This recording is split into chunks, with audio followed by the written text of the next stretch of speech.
बुजुर्ग लोकांचा अपमान करतो, बुजुर्गांचा जो अपमान करतो असं समजून घ्यायचं, याची उतरती कळा लागली, याची उतरती कळा लागली। राजू ज्येष्ठांचा जो सन्मान करतो का असं समजायचं, याची चढती कळा लागली। मागच्या लोकांचा कधीच अपमान करायचा नाही। या हल्लीच्या टिकल्या लावणाऱ्या सुनांना वाटते सासू पटकन मारावा, सासरा पटकन मारावा, किल्ल्या माया हातात यावा, भिताळा अंगावर पडून तू या इतकी दबशीन तर जेसीबीला उपसिता यायची नाही। कारण त्याने कमवलेली प्रॉपर्टी हातात घ्यावी वाटते, त्यांनी किती कष्टानं कमवली, त्या संपत्ती म्हणजे त्यांच्या रक्ताचा थेंब न थेंब त्याच्यात वाढत आहे, कष्टाचा रोमाचा एक एक परिभाग त्याच्यात वाढत आहे। आणि आपण अनिमुटपणे हातात घ्यायचं आणि त्यांना किंमत नाही द्यायची। ते जाताना आशीर्वाद देत नसतात, ते आशीर्वाद देत नसतात जाताना, आणि जे पूर्वज आशीर्वाद देत नसतात ते संपत्ती ठेवतात, पण आशीर्वाद नाही ठेवला की संपत्तीचा ऱ्हास होत असतो। एक एक हात धरत जा बसलेल्या लोकांनी तसा हात धरायचा त्याला, पाय पापाशी बसा एक एक माणूस। ए जीजी धर त्याला जरसक, काय होत नाही। विडाला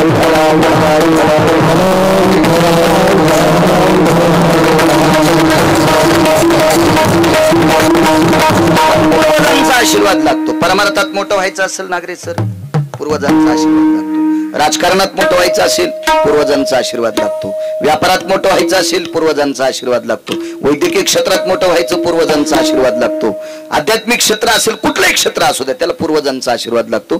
त्यांच्या आशीर्वादाशिवाय मोठं होत नाही। तुम्हाला एक सांगू का, ज्यांच्या पाठीमाग आशीर्वाद असेल त्याला जन्म बैलाचा जरी भेटला तर देवाला सोडायला कठाळे होतोय। पूर्वजाचा आशीर्वाद असला ना, पापामुळे त्याला बैलाचा जरी जन्म भेटला तर देवाला सोडायला कठाळे होतो, आकड्याचीच कंस खातो। आणि पूर्वजाचा ज्याला आशीर्वाद नाही ते शापानं बैलच होतो पण ऊसाच्या गाडीचा होतो, इतका मोठा फरक असतोय। अहो नशीब घेऊन आलं पाहिजे, मागच्यांचा आशीर्वाद असू द्या।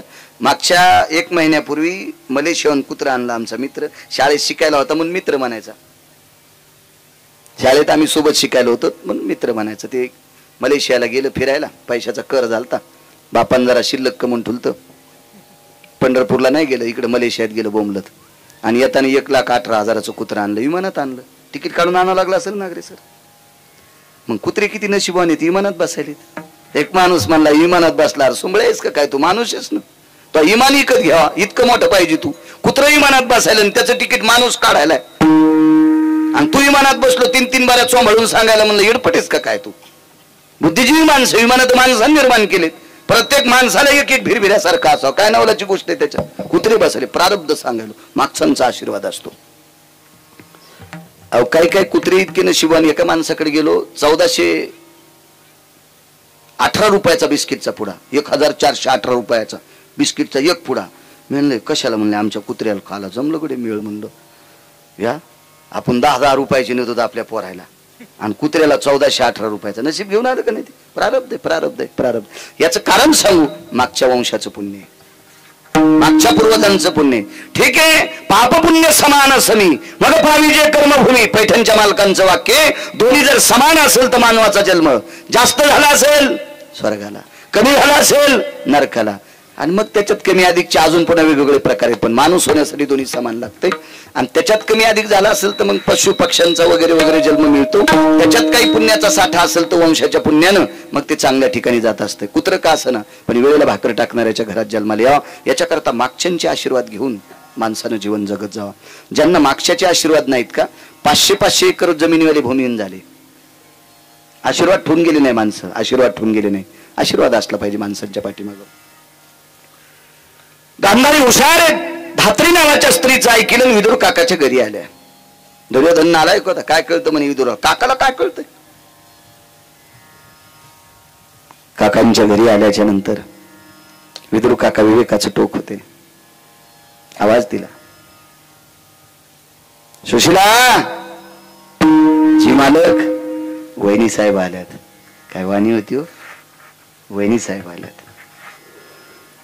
सुशिलाबाईंनी लागलीच बसायला, बोऱ्या टाकला, या ताईसाहेब या, मोठी जाऊ येते, या ताईसाहेब बसा। मोठी भाऊसाहेब या नात्याने काकाने प्रणाम केला, प्रणाम वहिनी साहेब प्रणाम, काय काम आहे काका एक विचारू, गेल्या 15 दिवसापासून दुर्योधन आमच्याकडे सारखे येतात आणि त्यांनी सांगितलं गावाच्या बाहेर बांधलेल्या घरात तुम्ही राहण्याकरता जा, तुझा विसर न व्हावा.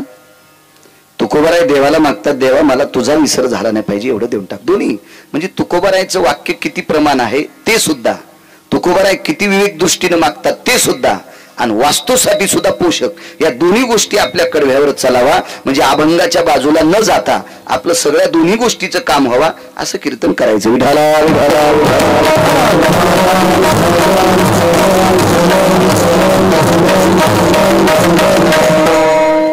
त्या घरात राहण्यासाठी मी होकार दिलाय, काय करावं. काकांनी सांगितलं होकार दिला, वहिनी साहेब तुम्ही राहण्यासाठी जा, पण ज्या दिवशी राहण्यासाठी जाताल त्या दिवशी 2 मिनिटाचा वेळ काढून तुम्ही माझ्याकडे या. ठीक आहे काका. निघाले तिथून, त्याचे गुप्तचर पाहतच होते. इथून काकाच्या घरी गुप्तचर आले, विचारलं काका काय म्हणत होत्या कोणती. काही नाही, कोण्या दिवशी जाऊ, मुहूर्त कोण दिवशी. गुप्तचराने दुर्योधनाला सांगितलं, मुहूर्ताचा कागद दुर्योधनाने आणून ठेवला.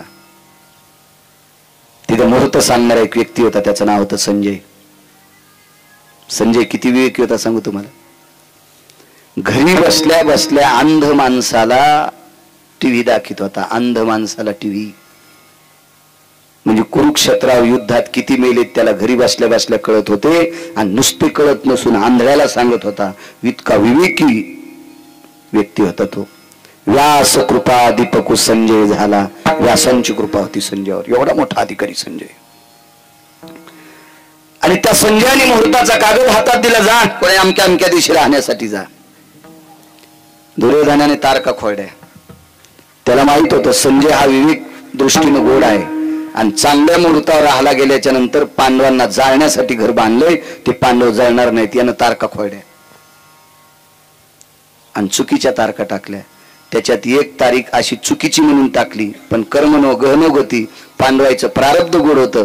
फलित मुहूर्ताचा काल होता, योगागातुक मुहूर्ताचा काळ होता, परिभाषित स्थित होता, अपर्ण कालाचा दोष मी मध्यकृतीत आलता, आणि अशा परमपावन मुहूर्तावर पांडव त्या दिवशी राहायला गेले. चुकून ती तारीख संजयाच्या हातानं काढण्यात आली नव्हती, आणि 30 तारीख या दुर्योधनानं मूर्त दुष्ट आहे म्हणून टाकलं, पण ते मुहूर्त पुढच्यासाठी पोषक ठरलं. वंशाची कृपा असल्यावर काही ताण नसते. लेकरू असं काय कुठं टाकावं म्हणून एका बाईनं कॅरी बॅग मध्ये लेकरू टाकलं आणि रेल्वेत फेकून दिलं, पण त्याचं आयुष्य गोड होतं. चांगल्या माणसाला गवसलं ते जिथंच होतं, जिथंच. ते पोरग नायब तहसीलदार आहे. माईनं फेकून दिलेलं पोरग, कॅरी बॅग मध्ये फेकून दिलेलं पोरग रस्त्यानं वाटसरू चाललेल्या शेतकऱ्याला सापडलं. ते शेती लेकरू लगेच हॉस्पिटलमध्ये नेलं, त्याचे संगोपन गोड झालं, ते मोठं झालं, आज नायब तहसीलदार आहे. मारायसाठी कोण फेकलं होतं? माईनं. वाचिलं कोणी? पंढरपुरातल्या मालकानं. प्रारब्ध बळ असलं की चिंतात नाही. अहो मुहूर्त चुकीचे काढले, पण त्यांच्यासाठी गोड मुहूर्त निघला आणि गेले. त्या दिवशी राहण्यासाठी चाललेत. राहण्यासाठी जात असताना चौकात आपली लेकरं घेऊन आल्यात. एका बाजूला घर होतं काकांचं. धराला सांगितलं, बाळा आपल्या बाळांना घेऊन इथं थांब, मी काकांना भेटून येते. आतमध्ये गेल्या. काकांना सांगितलं, काका राहण्यासाठी चालले. ठीक आहे वहिनी साहेब. आणि देवघरातली एक प्रतिमा काढली. ती प्रतिमा होती द्वारकाधीश कृष्ण परमात्म्याची. तेव्हा तुम्ही तुमच्या कर्तव्याने प्रारब्धाने घर बांधता, पण घरात फोटो कोणते लावावा अजून 2% लोकांच्या आकली नदीला गेल्यात. कुठले फोटो असावं घरात याच्या सुद्धा बऱ्याच लोकांना आकली नाहीत. मी एका चांगल्या घरी फोटो पाहिला मुलाच्या वाढदिवसाचा. तो फोटो दक्षिणेकडे तोंड करून, एकुलता एक मुलगा, वाढदिवसाचा फोटो, गंध अक्षदा लावलेल्या, गळ्यात हार घातलेला आणि दक्षिणेकडे तोंड करून भिंतीवर लावलेल्या. आपल्याकडे जिवंत माणसाचे हार घातलेले फोटो भिंतीवर लावत नसतात. असा संप्रदायाचा नियम आहे, असा पुराणाचा नियम आहे, असा वेदाचा नियम आहे, असा शास्त्राचा नियम आहे. ज्या घरी बसल्याच्या नंतर आम्हाला चहाबाई करत असताना त्या फोटोकडे पाहिलं, म्हणलं देवा काय इतकं सुंदर घर आहे रे, आणि या घरात इतक्या चिमुकल्या बालकाला नेलस. थोड्या वेळाने त्या फोटोकडे पाहत असताना त्या बाईनं सांगितलं, महाराज हा माझा मुलगा अहमदपूरला आता इंग्लिश स्कूल मध्ये आहे. अरे बापरे म्हणलं, आपण तर आगाऊ सोचलो, मी तर मेलं म्हणून सोचलो होतं. मी म्हणलं बाई अहमदपूरला इंग्लिश स्कूल मध्ये? हो. एक विनंती करू का म्हणलं बाई, हार घातल्याला फोटो लावू नका. ठीक आहे ठीक आहे ठीक आहे ठीक आहे. म्हणजे कुठं टाकू? मी म्हणलं आता कुठं टाकू नको, फक्त सांग काढतोय, लावू नकोस. लावत नाहीत. शास्त्र आहे त्याच्या पाठीमाग. पूर्वजांचे फोटो लावायचे असतील, आजोबा पंजोबाचे, त्याची दक्षिणेकडे दिशा असली पाहिजे. विज्ञानवादी मानत असतील, न मानत असतील, मानील तो देईल काही, न मानील तो नेईल काही. कारण मी सांगतो कोण्या भंगाऱ्याचं ऐकून सांगत नाही, वाचून सांगतोय. आणि ज्यांनी लिहिलंय ते काय गोट्या खेळणारे महाराज नव्हते, पुड्या खाणार नव्हते, गुटके खाणार नव्हते, लोकांचे इचकिनार नव्हते. ते विटेवरच्या मालकाला नितांत प्रेम करणाऱ्या अधिकारी लोकांनी पुराण लिहिले ना. ते का आपलं थोडंच विठाला विठाला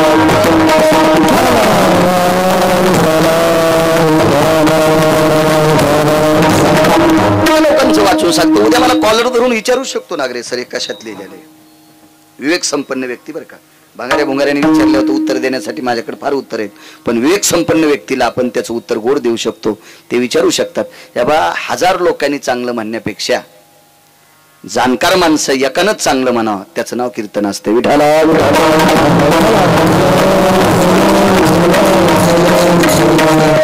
तर लुगडं नेसून नाचणाऱ्यालाही चांगलं म्हणते, त्याचा काय विषय नाही. लोक तर चांदा जोगडीतल्या गप्पा सांगणाऱ्याला सुद्धा चांगलं म्हणत असतात, त्याच्यातला काय विषय नाही. म्हणे ही प्रतिमा घेऊन जा, घरात वाघाचं चित्र नसावा. देवी जरी वाघावर बसलेली असेल, पण देवी ज्या वाघावर बसलेली त्या वाघाचं तोंड मिटलेलं असावा, असंच चित्र घरात लावलं पाहिजे. व्याघ्रमुखी शिवयस्थितानां येन दर्पण प्रतिमा भयस्थित जायते घेऊन वास्तु सर्वस्थितो अनिष्ट काला भयजायन नैवं गांजा कसम लिखितम. हे गांजा वरणाऱ्यांनी लिहिलेलं नाही, शास्त्र आहे त्याच्या पाठीमागं. काही काही काही आवडतं. काय म्हणले, असं दवडणाऱ्या घोड्याचं चित्र असावं, लक्ष्मी घरात पळतच येत असती. सुंबळे आहेस का काय तू? घोड्याचं चित्र लावल्यावर घरात लक्ष्मी येत असती का? कामच. आता उद्या मी आज इथं नसतो आलो तर मग या परिसरात कीर्तन करता आलं असतं का? मला विचारलं असतं का नाही तुम्ही महाराज कसं काय नाही आले? ठीक आहे, हॉस्पिटलला बेडवर आहे, फोटो पाठवला असता, आजारी आमकय तमकय, काही एखादी दुःखद घटना घडली तितकं सांगता येईल. इथलं कीर्तन घ्या आणि त्या पलीकडच्या गावात कीर्तन करा. पुन्हा या भागातले लोक तिथे किती मस्त आले असते आणि 100-200 घोड्यांचे फोटो घरात लावले असते. काय फायदा झाला असता त्याच्यावर? असं काय नसते. त्याला कर्तव्य गोड लागते, कर्तव्य गोड. काही काही माणसाचा अंधश्रद्धेव इतका विश्वास इतका विश्वास इतका विश्वास, महालक्ष्मीच्या परेडमध्ये ह्या उष्ण देत नाहीत. लक्ष्मी जाती म्हणे त्याच्यात, लक्ष्मी जाती. मग महालक्ष्मीच्या परेडमध्ये उष्ण दिल्यावर जर लक्ष्मी झाली असती तर मी 12 महिने कीर्तन केलेच नसते. त्या दिवशी मूळ नक्षत्र असते, त्याच्यावर पूजा असती. तितक्या टायमात 2-4 सोयाबीनच्या शेंगा, 2-4 कापसाचे बोंड लोकांची चोरीतच राहिलो असतो ना. त्या सगळ्याची संपत्ती गिरगावकराच्या घरी दखल झाली असती. असं नसतं. हे नालायकपणाचा कळस आहे.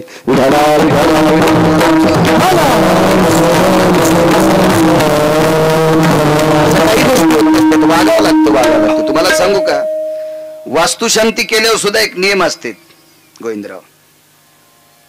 एक जण म्हणला महाराज 4दा वास्तू केली तरी सुख नाही. म्हणलं तू या वास्तूत मला पूर, मग तू सुख भेटन तुला. 10-5 महाराज पूर खाटा खांदून म्हणजे सुख भेटन. त्या वास्तूत सुख भेटण्यासाठी तुम्हाला चांगलं वागावं लागेल, तर त्या वास्तूत सुख मिळत असतं. विठाला विठाला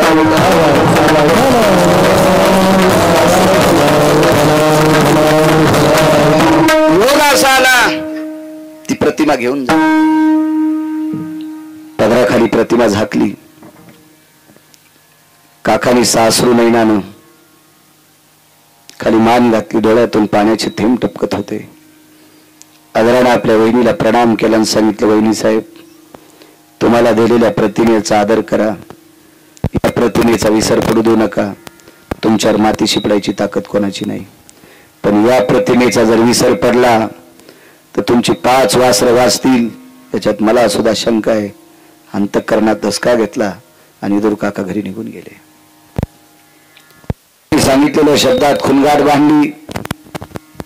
आईसाहेब घरी गेल्या. लाक्षागृहात प्रवेश केल्याबरोबर वरच्या हॉलमध्ये कोनाडा होता. त्या कोनाड्यात एक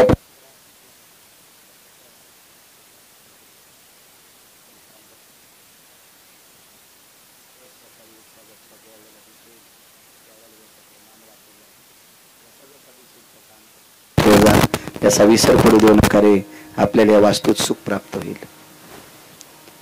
पहिला दिवस आहे, नित्यनेम आटपला. संध्याकाळची वेळ आहे, अंथरुण टाकले.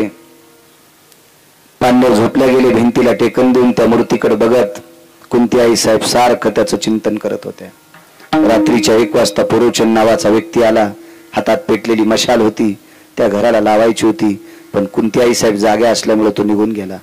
घरात म्हणजे 80% ज्वलनशील पदार्थ होते. 80% लाख त्याच्यात वापरला होता.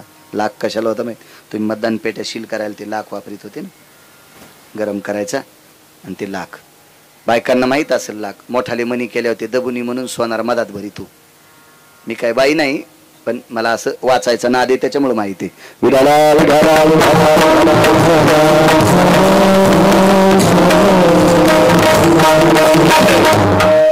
हे सगळे ज्वलनशील पदार्थ टाकून तयार केलेलं घर होतं.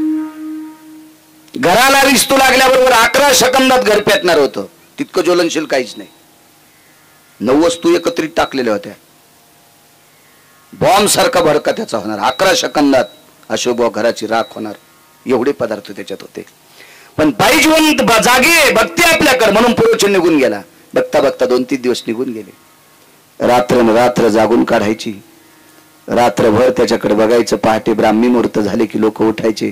आजूबाजूची लोक सडा टाकायला उठले की न उठणं, आपल्या कामासाठी मग्न होणं. पण बाईच्या लक्षात आलं आता मात्र एक ना एक दिवस या महालाला पुरोचन नावाचा व्यक्ती पेटवणार, आपण जळणार, आपली लेकरं जळणार. काकाने ते सांगितलं याचा विसर पडू देऊ नका, आपलं काम साधेल. पुरोचन नावाच्या व्यक्तीला दुर्योधनाने आमंत्रित केलं आणि सांगितलं पुरोचन लक्षात घे, 4 दिवस होऊन गेले अजून आमची काकी आणि पांडव जळाले नाही. आज जर संध्याकाळच्याला नाही जळाले तर बेटा उद्या सकाळच्याला तुला फुकीन. दुर्योधनानं सांगितलं मालक मी माझा प्रयत्न करतोय पण बाई झोपत नाही, मी त्याला करू काय? पण दुर्योधनालाही माहित नव्हतं आणि पुरोचनाला माहित नव्हतं झोपत नाही त्या अर्थी करती काय. नित्य सारखं त्याचं चिंतन करत होती. तुझा विसरलं व्हावा असं सारखं त्याचं चिंतन करत होती. पण एके दिवशी कुंतीच्या लक्षात आलं आजची रात्र आपण जागू शकत नाहीत. त्या दिवशी कुंतीने स्वयंपाक केला तो पुरणपोळीचा. आपल्या 5 पुत्रांना पुरणपोळ्या वाढल्या. त्याच्यातला एक मुद्दा सांगतो राजू. वैकुंठवासी माधव महाराज मगर सांगायचे, कुंतीने ज्या दिवशी लाक्षागृहात पुरणपोळीचा नैवेद्य केला, भगवंताच्या पुढे नैवेद्य ठेवला आणि 5 लेकराला पुरणपोळी वाढत असताना प्रत्येकाला सारखं तूप वाढलं. धर्माला वाढलं, अर्जुनाला वाढलं, नकुलाला वाढलं, सहदेवाला वाढलं, भीमाला वाढलं. पण फरक सांगतो, भीम, अर्जुन आणि धर्म यांना तुपाच्या वाट्या भरून ठेवल्या आणि बंध्या पोळ्या बाजूला ठेवल्या गरम गरम. पण नकुलाला आणि सहदेवाला स्वतःच्या हातान चुरून पोळ्या वाढल्या, कारण ही मादरीची लेकरं होती, त्यांना चुरून वाढल्या. नकुलाने कुंती मातेनं पोळ्या चुरत असताना डोळ्यानं रडावा, आईला शंका येईल याच्याकरता नकुलाचा आणि सहदेवाचं अंतकरण रडत होतं. आपल्या आईच्या पश्चात आपल्या रातूट प्रेम करणारी माय आपल्याला सापडली, ती कुंती आहे. प्रपंचात लोकांनी चांगलं वागलं पाहिजे.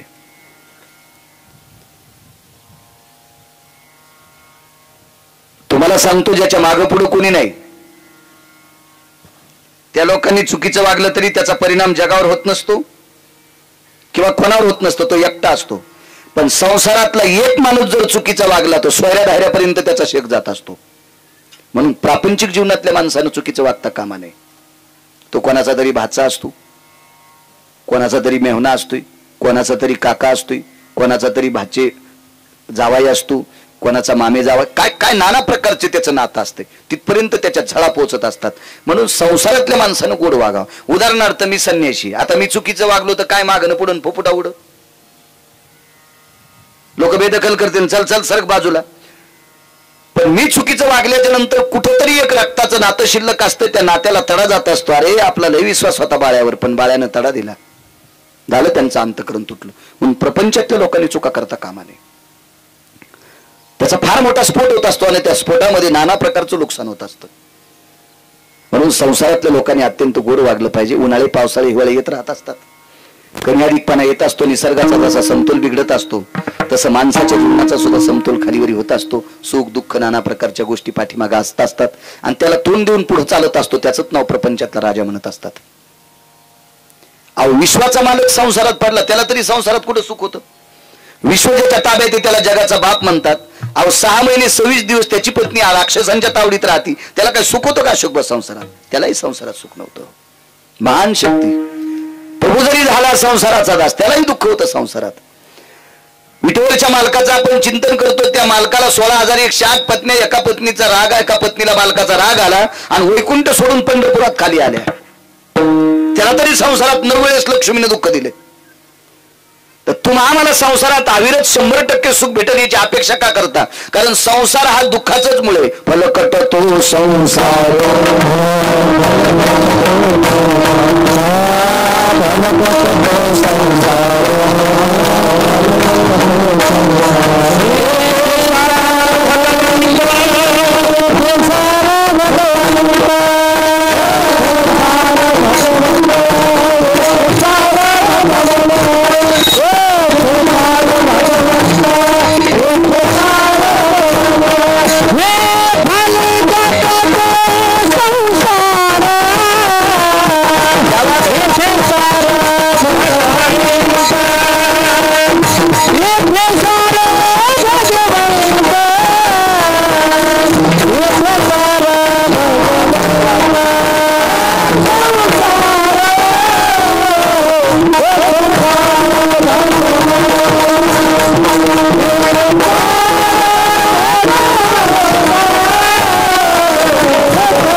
संसार. संसार फलकट आहे. संसार दुःख मूळ चौकडे किंवा दुःख बांधवडी आहे हा संसार. आणि याच्यात सुखाची कल्पना करायची नाही, चालत राहते. संसार एक अशी गोष्ट आहे, संसाराने सुखाचं शर्ट घातलंय, दुःखानं सुखाचं शर्ट घातलंय, दुःखाने सुखाचं शर्ट घातलंय. आपल्याला वाटतंय सुखी आले, पण जवळ शर्ट काढा की आतून दुःखाचा जोळ आहे. चलत राहतं. याच्यातून सुख प्राप्त करायचं म्हणजे समाधान मानित राहायचं, ती गोष्ट आहे. पण प्रपंचातल्या लोकांनी चुका करायच्या नाही, त्याचा स्फोट मोठा होतो. असो, अंतकरण लढत होता आपल्याला. किती सात्विक आणि सदाचारी पुण्यशील माय भेटली. लक्षात करा, द्वापार युगाला होऊन वर्ष किती झाले असतील? त्या कालाच्या वर्षाची गणना करा. आजही कुंतीचं नाव इथं घेतलं जातंय. त्याचं एकमेव कारण आहे अशोक महाराज फक्त चांगलं वागणारी बाई, अग्रेसर म्हणून तिचं नाव घेतलं जातंय. कधी कधी कधी कधी बघा, नाव चांगलं घेतलं जातं चांगल्या माणसांचं. हीच त्यांच्या पाठीमागची श्रीमंती आहे. पैशाची बनलं तर आपले पोरं आपल्या सरनाव टाकणारच नाहीत. आज्याच्या मागं कोणी टाकली नाही, पुढचे कसे टाकतील? फक्त माणसाची जी उरत असते ती माणसाच्या चांगल्या वागण्याची कीर्ती, आणि ती गोड असली पाहिजे. जेवण आटपली, आग्रह करून जेव घातलं. जेवण झाल्याच्या नंतर धर्माने सहज विचारला, आई आज सण नाही, वार नाही, आज कशा करता पुरणपोळी केली? उत्तर काय द्यावं म्हणून चुकीचं उत्तर दिलं. धर्मा, आपल्या कोणाड्यात ठेवलेल्या विटेवरच्या मालकाची भगवान द्वारकाधीश कृष्ण परमात्म्याला आज पुरणपोळीचा नैवेद्य केला. याच्याकरता तुम्हाला पुरणपोळी. 5 लेकरं बाजूला गेल्याच्या नंतर त्या मूर्तीच्या पुढे डोकं ठेवलं आणि देवाला सांगितलं, देवा माफ कर रे. लेकराला उत्तर काय देऊ याच्याकरता तुझं नाव घेतलं, माफ कर. पुरणपोळ्या तुझ्यासाठी केल्या नाही, केलत्या कशासाठी? आज संध्याकाळी झोप लागल्याच्या नंतर पुरोचन महाल पेटून देणार आणि या महालामध्ये आपली लेकरं जळणार, आपण जळणार. उद्या भविष्यात आपल्याला ही लेकरं कधी पाहायला भेटतील? म्हणून जाता जाता या पवित्र हाताने मुलांना गोडधोड खाऊ घालून मरावा अशी अपेक्षा बाईच्या अंतकरणात होती. आपण वाचू शकत नाहीत. ती रात्र घातक होती. बघा, देवाचा विसर नाही पडला की त्या वास्तूत सुख प्राप्त होत असते. 80% घर ज्वलनशील आहे, 80%. पेट्रोलचा हौद बाजूला आहे आणि त्या हौदाच्या काठावर चूल पेटलेली. कसं शक्य स्वयंपाक करणं? लाक्षाग्रहात राहणं म्हणजे पेट्रोलच्या हौदाच्या बाजूला स्वयंपाक केला इतकं घातक आहे, इतकं सोपं. प्रत्यक्ष यमाच्या दारात राहिल्यासारखं आहे. हो, एका जाळीत वाघ बसला, बोरीची जाळी होती, आणि त्याच बोरीच्या जाळीचा पाला खाला शेळी गेली, आणि त्या बोरीच्या जाळीत कोण बसलेले? वाघ. सामान्य गोष्ट आहे ती. कशी वाचून येईल शेळी? ती अधिकार शक्ती तितक्या मोठ्या संकटात आपल्या 5 लेकरांना घेऊन कुंती त्या घरात राहत होती. बघा त्याचा विसर न पडण्याची ताकद. रात्रीचा 1 वाजलेला आहे. 12:30 वाजता एकदा पुरोचन गेला. 1 वाजता कुंतीच्या लक्षात आलं आता आपले डोळे झाकतात. गेल्या 5-7 दिवसापासून डोळे उघडे ठेवून ठेवून ठेवून ठेवून ठेवून मुठीसारखी डोळी सुजली होती. लालबुंद डोळे झालेली होती. पापण तरो झालेली होती. डोळ्याला जे काही पुरवठा करणाऱ्या रक्ताच्या शिरा लालबुंद पडलेल्या होत्या. रात्रीच्या 1 वाजता आपल्या लेकरांची चेहरे उघडी केली आणि त्या कोणाड्यात देवळीत ठेवलेल्या प्रतिमेच्या जवळ गेली. देवाला सांगितलं, देवा मला नेलंच तरी हरकत नाही रे, पण या 5 लेकराला वाचव रे. हे भजन करणारी पोर आहेत तुझी, वाचव रे यांना, वाचव.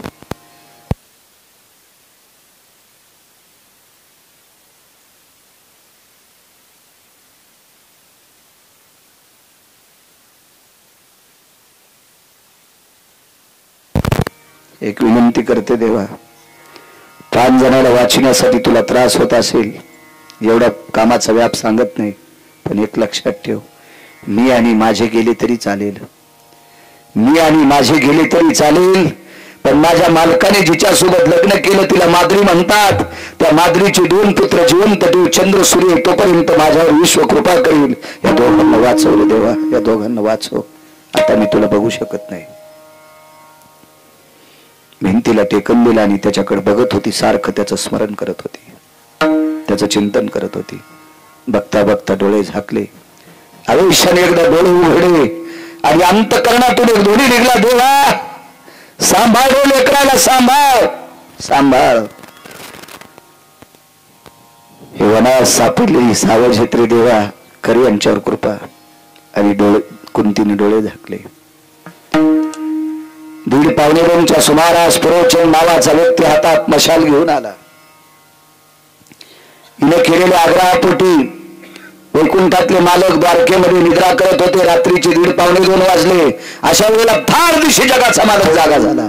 आईसाहेब बाजूला होता. सर्वांग घामानं चिंब झालेलं होतं. डोक्यातून घामाचे लोट वाहत होते.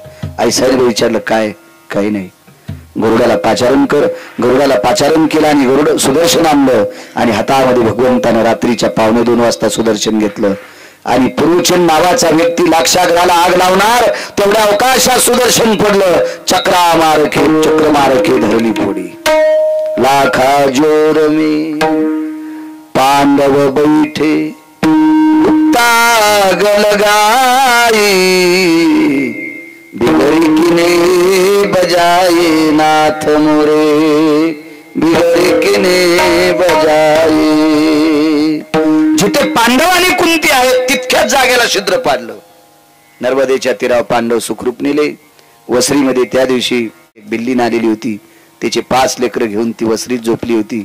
कुंतीला माहित नव्हतं. दुसऱ्या दिवशी सकाळी लाक्षागृह जळालं. ते एका स्त्रीच्या बांगड्या सापल्या. ती भिल्ल स्त्री होती आणि 5 मुलांच्या अस्थी सापडल्या. ते तिचे पुत्र होते. दुर्योधनाच्या लक्षात आलं कुंती गेली, आपले 5 भाऊ गेले. या नालायक दुर्योधनानं त्या दिवशी दिवाळी साजरी केली. इतका भडवा होता दुर्योधन. त्याचा पावणा तुमच्या गावात. मग काय चिंता नाही. हरामखोर होता दुर्योधन, नालायक होता, बुजदिल होता, विवेक भ्रष्ट होता दुर्योधन. विवेकाचा आणि त्याचा काही संबंध नव्हता. इतका बुजदिल विचाराचा, जटिल विचाराचा दुर्योधन होता. फार घाणेरड्या विचाराचा होता. तुम्हाला एक सांगू का, भारतीय संस्कृतीतल्या स्त्रीचा नागरेसर जर वाईट पाऊल पडला ना, चुकीचं काम जर एखाद्या स्त्रीने केलं तर तुम्ही तिला डोक्यातून डिलीट करा. डिलीटच म्हणतात ना, मोबाईल मधलं जे वाक्य आवडलं नाही ते डिलीटच म्हणतात ना.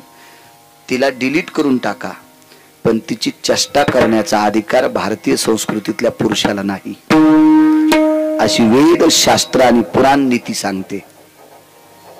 तर रक्ताच्या नात्यातल्या पवित्र स्त्रीला भर सभेत उघड करायचा अधिकार काय दुर्योधनाला द्यालता? काय लायकी होती का त्याची? मोठी भाऊजाई आई समान असतरी तिला मांडीवर बसा इतक्या हलकट विचाराचा दुर्योधन. त्यानं दिवाळी साजरी केली, फटाके फोडले, त्या दिवशी आनंद उत्सव केला, हस्तिनापूर सजवलं, तोरणं लावा. भीष्माचार्याच्या डोळ्यातून एक पाण्याचा थेंब पडला होता. तो थेंब धरण्याची ताकद पृथ्वीत नव्हती. त्या दिवशी पृथ्वी अशी थरथर कापत होती. तर प्रत्येक पक्ष वरुणानं पृथ्वीला विचारलास थरथर का कापते. द्रोणाचार्यासारखा भीष्माचार्यासारखा सात्विक ब्रह्मचारी, अशा ब्रह्मचार्याला एक प्रकार बघून दुःख झाले. त्या दुःखाचा जो थेंब पडलाय, ह्या थेंबाचा क्रोध एके दिवशी इतका उद्वेगाला जाणार, म्हणून 18 दिवस युद्ध त्याच थेंबापासून झालं.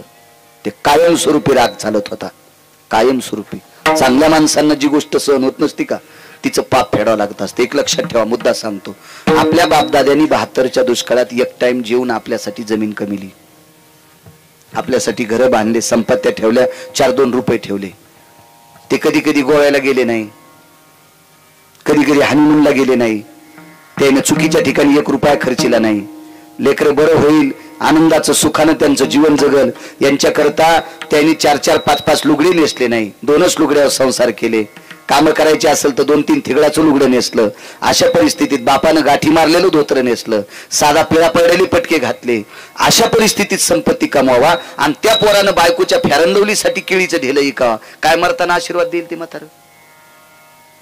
दुःख वाटेल का नाही त्याला? मग तसं आपण एखादी चुकीची गोष्ट केल्याच्या नंतर आपल्या पूर्वजांना, अधिकारी लोकांना त्याचं दुःख वाटत असतं.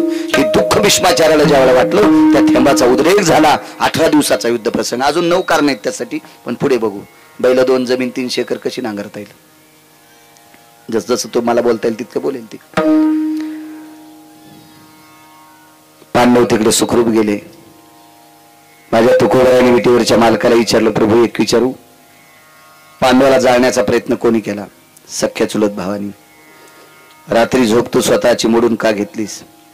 ब्रह्मांडाच्या मालकानं सांगितलं, तुकोबरा, ज्या बाईच्या हातात विदुर काकानं माझी प्रतिमा दिली, त्या दिवसापासून तिच्या अंतकरणात, तिच्या ध्यानात मी होतो. माझा विसर तिनं पडू दिला नाही, आणि माझा विसर ज्या माऊलीनं पडू दिला नाही, तिचे लेकर जर लाक्षाग्रहात जळाले असते तर मला कारुण्य सिंधू कोण म्हणलं असतं. सिंधू म्हणजे समुद्र.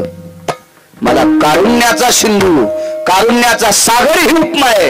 आणि जिने माझं ध्यान करावा, तिचे लेकर जर एका लाक्षाग्रहात जळत असतील तर मला लावलेली समुद्राची उपमा ही गौण आहे, ही खोटी आहे. हा, ही कोण्या तत्व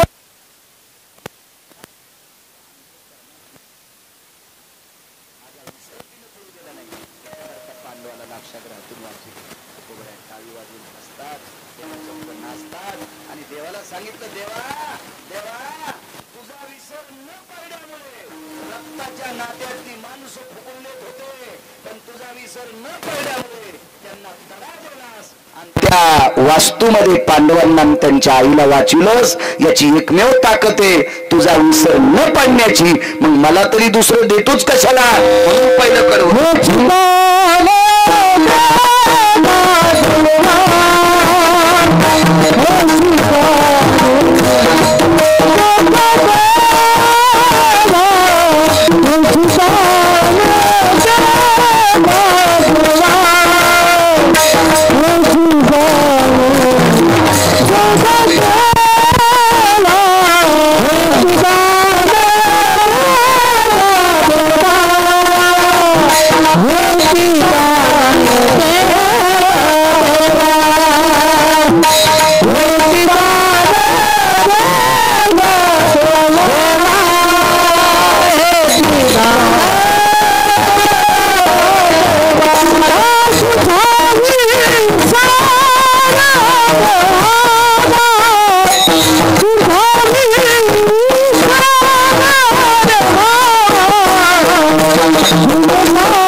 तेव्हा तुझा विसर न पडल्यामुळे इतका फायदा. पुन्हा एक पुरावा सांगतो तुम्हाला. तेव्हा कुंतीनं देवाचा अशोकबुवा विसर न पडू द्याल्यामुळं लाक्षागृहातून वाचिलं. एक मूर्ख माणूस, एक नालायक माणूस एका बुजदिल माणसाच्या संगतीला लागून त्यानं लाक्षागृह पेटीत होता. पुरोचन हा हरामखोर मिस्त्री होता. बांधकाम क्षेत्रामध्ये 14 लोक आले. त्याच्यात 1 नंबरचा व्यक्ती असेल विश्वकर्मा महाराज. 1 नंबरचा, 1 नंबर कलेची देवता विश्वकर्मा महाराज. रावणाची लंका ज्यांनी बांधली ते विश्वकर्मा महाराज. सुदाम देवाचं सोन्याचं गाव ज्यांनी बांधलं गुरुजी ते विश्वकर्मा महाराज. आणि बाकी अशी काही लोक होती. 14 पैकी हे एक. मधला घरी गेल्यावर पहा सगळ्या गोळ्या एकट्या घेत जाऊ नका, रिॲक्शन येत असते. बघा घरी मोबाईल भिताडासारखे मोठाले तुम्हाला तेच केलं की तुम्हाला यतिं प्रातु भय कालेषु यत्कलान् वास्तु पुरुषां बहु तत्पुरिता सर्वाति जायते रिकामी जागा गौंडी नामने, रिकामी जागा गौंडी नामने. असं तुम्ही मोबाईलवर गुगलवर याच्यात जावं लागतं ना, त्याच्यावर असं ते बोट इचका लगेच तुम्हाला ह्या 14 मिस्त्रींची यादी येईल. त्याच्यामध्ये जटिल कोण आहेत, नालायक कोण आहेत, बुजदिल कोण आहेत, हरामखोर आहेत त्याची सुद्धा यादी येईल. असं मला वाटतंय असेल ते मोबाईलवर, असं वाटतंय. आपल्याकडे नसल्यामुळं तितका काय अभ्यास नाही आणि मी आपला हेच वापरितो. पैसे आहेत माझो, पैशाला काय कमी नाही. मी सोन्याचा घेईन, सोन्याचा हिऱ्याचा घेईल, 1 कोटीचा घेईल. युट्यूब चालू आहेत ऐक नाही राजे. मला उद्या विचारणार आहे पैसे तुझ्याकडे कुठून. निष्ठेनं शेती करतोय पाठ्या, काही कमीच नाही ना. यथा सांग उत्पन्न आहे. सगळ्या तुरी घातल्या तर मस्त मोबाईल येईल. हो सगळं मागचं या वर्षीच ते सोयाबीन विकलं होतं किती मोठा येईल, काय ताण नाही. मागचं ठुल्यामुळं चांगला बोकना बसला. हसवाल नाही का तुम्हाला. दुसऱ्याचं घर पेटल्या मस्त शेकाता नाही का, आणि तुमच्यातल्या कोणीच नाही ठुलं का. आम्हालाही कळत ना कोणा कोणाचं राहिलं. ज्याचा चेहरा पडला ते मयच सोबती येत विठाला.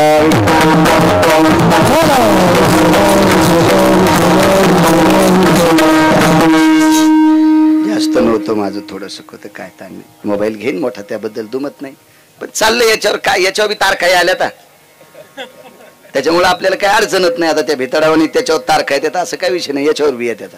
हे भेव वाटतं बघा त्या मोबाईलचं, दुसरं काय नाही. ते तुमचे मोबाईल जरा बदमाश आहेत. हे पतिवर्ता मोबाईल आहे. तुमच्या मोबाईलचा काही भरोसा नाही. तुमच्या मोबाईल मध्ये जे येऊन ते येतंय. तुम्हाला जे पाहायचं नाही ते येतं की नाही नागरे सर, येतंय त्याच्यावर. तुम्ही पाहत नसताल ते भाग सोडून पण येतंय. कधी कधी तुमचं जे जाऊन ते बी लोकांना जातंय. चुकीचं बटन दाबल्यावर याच्यात काही येत नाही, कोणाला जात नाही. कशाला आपलं हेच वापरायचं, कशाला म्हातारपणी गाऊन घालायचं. आता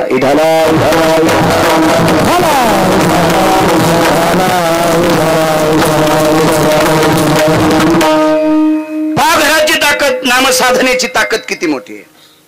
नालायक व्यक्ती घर पेटवत होता अशोकबुवा, त्याच्यातून वाचिला असेल नवल नाही. एका व्यक्तीचं घर एका भजन करणाऱ्याने पेटिलं. त्याच्यासारखं भजन करणारा जगात कोणी नाही. बरं जगात कोणी नाही.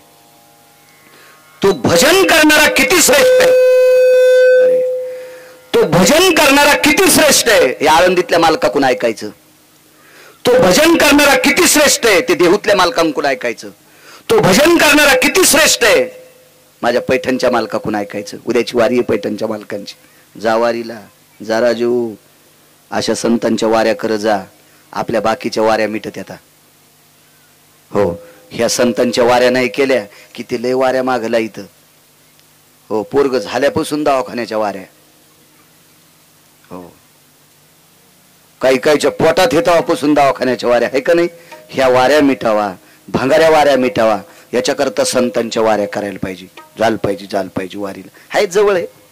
काय होतं आपल्यासाठी 4 पर्वणी पैकी 1 पर्वणी आहे पैठण. केलं पाहिजे. उद्या टप्प्यात एक जास्त लांब नाही काय नाही, जवळ जाऊ शकता. घरातल्या एका माणसानं जायचं, सगळ्याला त्याचं पुण्य भेटत असते. वारीला गेलं पाहिजे. अनन्यसाधारण महत्व आहे वारीचं, फार मोठी ताकद आहे. राजे हो उद्या दुपारी 12 वाजता पंढरपुरातला मालक कावडीनं घागर टाकायला पंढरपूरला येतोय.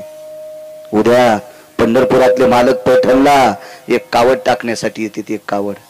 राजे हो त्या मालकाचं वारं ज्या संताला लागलं असेल त्याच्या पायाखालची धूळ जरी आपल्या अंगावर आली तर आपल्या जीवनाचं सोनं होत असते. कधी कधी चांगल्या ठिकाणी पाहिजे. हो अशा देवाईकडे जा. की जिथे ज्या ठिकाणी देवाचं वास्तव्य असतंय अधिष्ठान आहे संतांचं त्या ठिकाणी गेलं पाहिजे. योग असा आला, एका निष्ठावंत वारकऱ्यानं घर पेटिलं.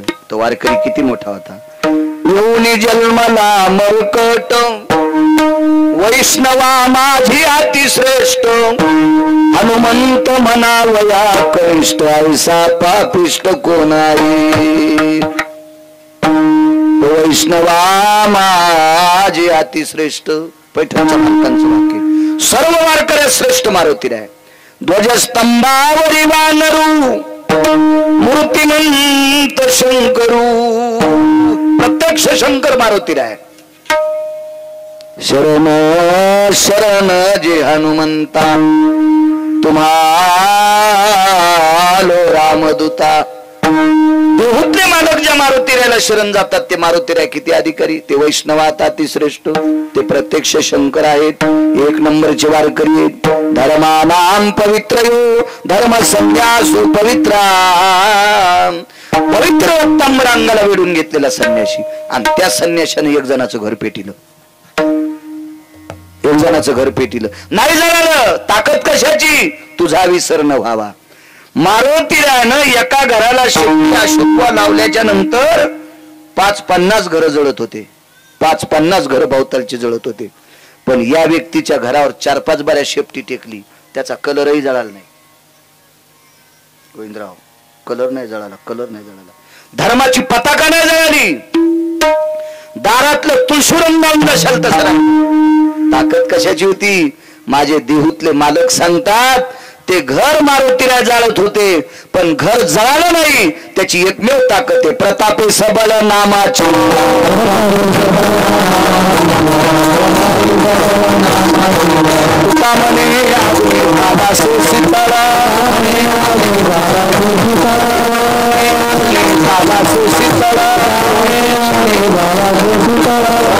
सबल नामाची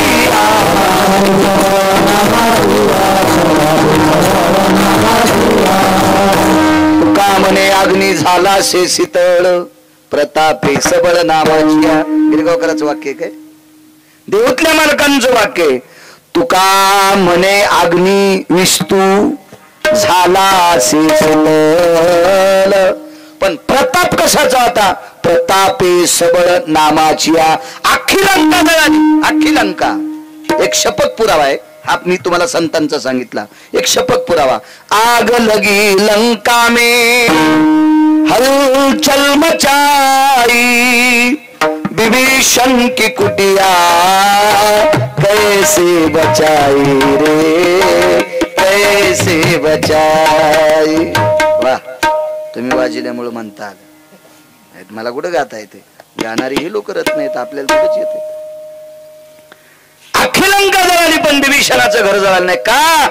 त्या घरामध्ये बिभीषण विटेवरच्या मालकाचं चिंतन करीत होता. चिंतन करीत होता. चिंतन करीत होता. तुकोबराय सांगतात देवा एका निष्ठावंत वारकऱ्याच्या पाया मी पडतोय. शरण शरणजी. त्या मारुतीरायाच्या पाया मी पडतोय. ते नुसते संन्यासी नसून भक्तीच्या वाटा माहित येतात. निष्ठावंत वारकरी येत. मग अशा निष्ठावंत पुरोचन नालायक होता. त्यानं पांडवाला पेटून दिल्याच्या नंतर पांडव वाचिलेच नवल नाही. अरे निष्ठावंत वारकऱ्याने एक जणाचं घर जाळायचा प्रयत्न केला तरी पण त्या घरातली माणसं तू जळू दिली नाही. याचं कारण काय. तर भगवंताचे डोळे सासरू नयन म्हणजे डोळे पाण्यानं पाणवले. आणि विटेवरच्या मालकानं सांगितलं तुकोबराय त्या घरात बसून बिभीषण माझं चिंतन करीत होता. माझ्या नामाचं भजन करीत होता. माझा आठव करीत होता. माझं स्मरण करीत होता म्हणून ते घर जळालं नाही.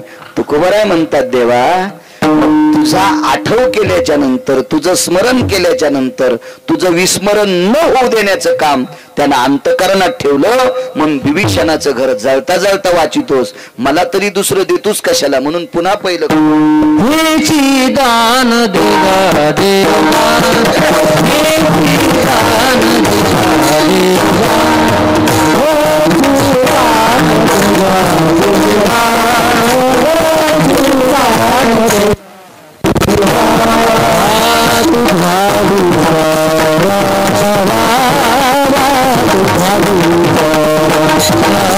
Baba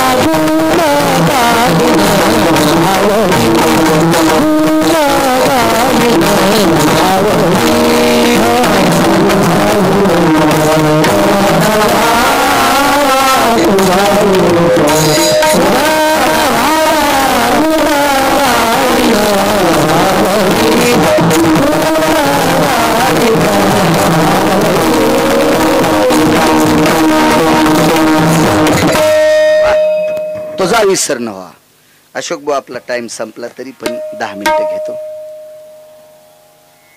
अजून एक घराचं चरित्र सांगतो मग पूर्ण येणार. अशी 44 चरित्र आहेत घराची. तुमच्या आशीर्वादाने मी वाचिले, नाही तर माई काय ताकद आहे. आणि ते पण मला कवर वाटत सांगता येते. तुम्ही घरात गेल्या विचारताल तर माझ्यात आणि येड्या बाळ्यात काहीच फरक नाही. ते फक्त इथं कंबर बांधली की केलं की कड कापायच्याच कामी. विठाला विठाला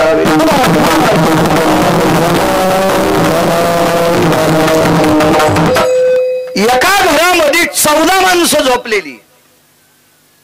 गोविंदराव 14 माणसं झोपलेली एका घरात. किती विद्वान माणसं, किती सात्विक, किती सदाचारी, किती पुण्यशील, किती तात्विक.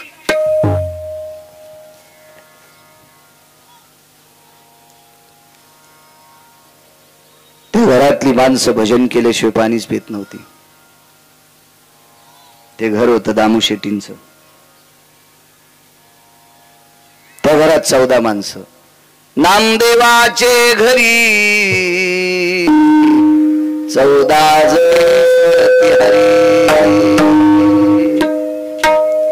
14 लोक नामदेवाच्या घरी भजन करायचे. घरातली 13, ही 14 माणसं सगळी. 14 राजाई, गोनाई, लाडाई, साखराई, यसाई, नारा, गोंदा, विठा, मादा हे घरातल्या लोकांची नावं. दामू शेट्टी, नामदेवरा. राजाई नामदेवरायांची पत्नी, गोनाबाई नामदेवरायांची आई. काय कर्तृत्वान स्त्री आहे. झोपडं होतं लहानसं. ते काय बंगला वगैरे काय नव्हता गोविंदराव तुमच्या बंगल्यासारखा. झोपडं होतं, झोपडं. पण ते झोपडं सुद्धा एका भडव्यानं पेटून दिलं. हरामखोरानं पेटून दिलं एका. तर काय त्यांचा काही क्षेत्र नागरे सर असं नव्हतं या बाकीच्या लोकांसारखं. त्यांच्यामुळं कोणाचं नुकसान नव्हतं, काय नव्हतं. पण माणसाला उगच उगच द्वेष असतो. आवडतच नसते काही माणसं, आवडत नसते. काही माणसाचं कसं असतं माहितीये का. अशोक महाराज तुमचा विरोध नसेल, पण जो माणूस पुढच्या माणसाला आवडत नाही, तुम्ही त्याच्या घरी जास्त गेले की लोक तुमचा विरोध करतील. तुमचं आणि त्याचं काही भांडण नाही, पण त्याला जो आवडत नाही तुम्ही त्याच्या इथं चहा प्याला की त्याच्या पोटात डबा उठतो. अशोक महाराज इथं चहा प्याला काऊन गेले असतील, बोललं त्यानं तुझ्या पोटात काऊन डबा उठायला. असा एक विरोध होत असतो, काही संबंध नसतो बरं का. उगच उगच उगच उगच असं असतं. नामदेवरायांचा विरोध करणं काही गरज होती का, काही घेणं आहे का, काही संबंध आहे का त्या गोष्टी.